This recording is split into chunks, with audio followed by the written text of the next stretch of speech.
नमस्कार बंधुरा शुभ सकाल आज के सरस्वती पूजार भालोबासा और शुभेच्छा और प्रीति भालोबासा नेबेन। आपनारा केमन आछेन? आमी भालो आछि।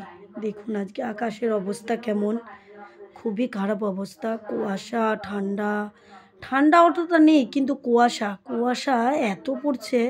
সকালবেলা উঠে তো কিছুই দেখা যাচ্ছিল না। দেখুন আমি উঠে এখানে দাঁড়িয়ে আছি, পার্সেলটা আসলো সামনে বাড়ি আমার কাকির। আমার মনে হচ্ছিল মনে হয় আমার ছেলের পাঞ্জাবিটা যদি আসে, এই জন্যেই আশায় দাঁড়িয়েছিলাম, কিন্তু ওর পাঞ্জাবিটা আসলো না। জানেন তো ওর বাবাও একটা পাঞ্জাবি নিয়ে এসেছিল মামায়ের, কিন্তু পাঞ্জাবিটার না হাতের একটুখানি খোঁচে মারা ছেঁড়া দেখি। বলুন ওরকম পাঞ্জাবি নেওয়া যায়? আবার ওর বাবাকে ফেরত পাঠিয়ে দিলাম।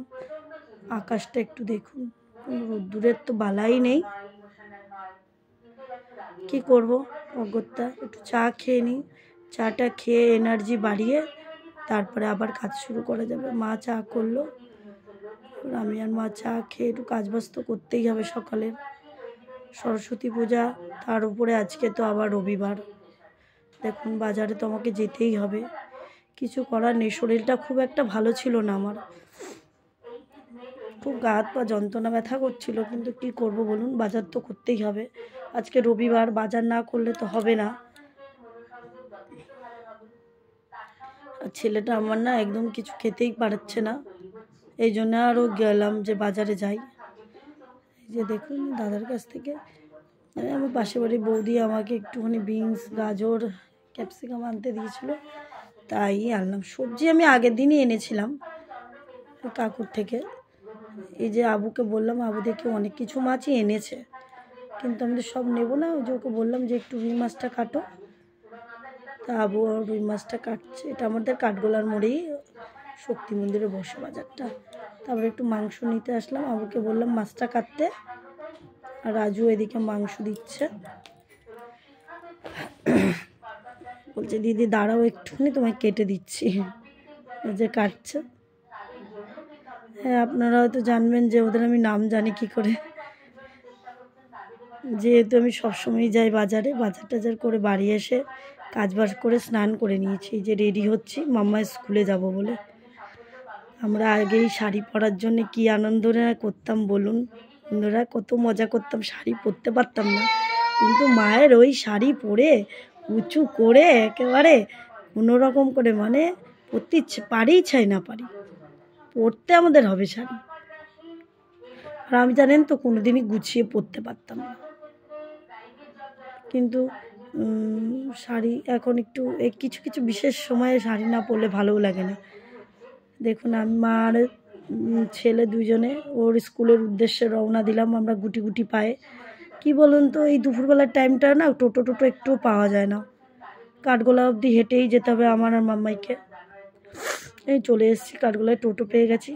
কপাল ভালো, ছেলেটা মামার স্কুল অবধি যেতেও রাজি হয়েছে। স্কুলের উদ্দেশ্যে চলে গেলাম। দেখুন শাড়িটা আমার ভালো লাগছে না বলুন, আমি মায়াপুর থেকে 200 টাকা দিয়ে কিনেছিলাম শাড়িটা। ভালো হয়েছে না বলুন? 200 টাকাতে এখন একটা গামছাও পাওয়া যায় না। এই যে চলে আসলাম সোনার স্কুলে। আর স্কুল রুম, এটা অফিস রুম। দেখুন এসে সোফায় বসে গেছেন স্যার। এই যে ওর সব ফ্রেন্ডের মায়েরা, ফ্রেন্ডরা। আমিও অঞ্জলি দেবো জানেন তো, আমি অঞ্জলি দিইনি। পরের দিন সকালবেলায় আমি উঠতে পারবো কি না, শরীরটা তো আমার ভালো নেই। তাই আমি ভাবলাম মাম্মা স্কুলে যখন যাচ্ছি অঞ্জলি তো হবে, দিয়ে দেবো। আমার স্কুলের পুজোটা এবার করতে পারিনি জানেন তো, একটু প্রবলেম হয়েছে, কিছু পার্সোনাল প্রবলেম, এর জন্যে। দেখুন পিজির মানে ক্লাস টিচার উনি, সঙ্গীতা মিস। আর এই যে যিনি হাত দেখছে, দেখা যাচ্ছে সাইড থেকে, উনি সীমন্তী ম্যাম, মামায়ের ক্লাস টিচার। দেখুন কৌশিকী, সব আমার সোনার ফ্রেন্ড। দেখুন রুদ্রিক, বলছে রুদ্রিক হাই কর, উঠে নাচছে, হাই করছে। কৌশিকী দেখেন কেমন করছে মুখটা, মিষ্টি মেয়ে না? বাচ্চাগুলোকে দেখলেও কত আনন্দ লাগছে, কি সুন্দর পরীর মতন সব সেজে মেয়েগুলো।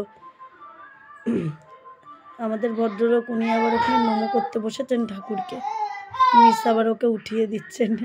আমি বলছি মাম্মা এবার একটু বাইরে চলো, বাইরে যাব, একটু প্রসাদ খাবো। সোনাকে খাইয়েই নিয়ে গেছিলাম, জানেন তো, তো ছোটো মানুষ কতক্ষণ না খেয়ে থাকতে পারবে না, 2টোর সময় গেছি। অঞ্জলিটা হয়ে গেছে, এবার বেরিয়ে যাচ্ছে পুজোর জায়গাটার থেকে একটু বাইরে। ও বাইরেটা অনেকটাই জায়গা। দেখুন আমরা সবাই বসে আছি, ইভানের পিছনে লাগছে। ইভানের শরীরটা ভালো নেই, ওর পেটটা নাকি ব্যথা করছে। আর হানিশা বলছে ফটোটা তোলো, ওই জন্য আন্টিরা এই যে সব কিছু করে বাড়ি চলে এসেছি, জানেন তো। শুভরাত্রি বন্ধুরা।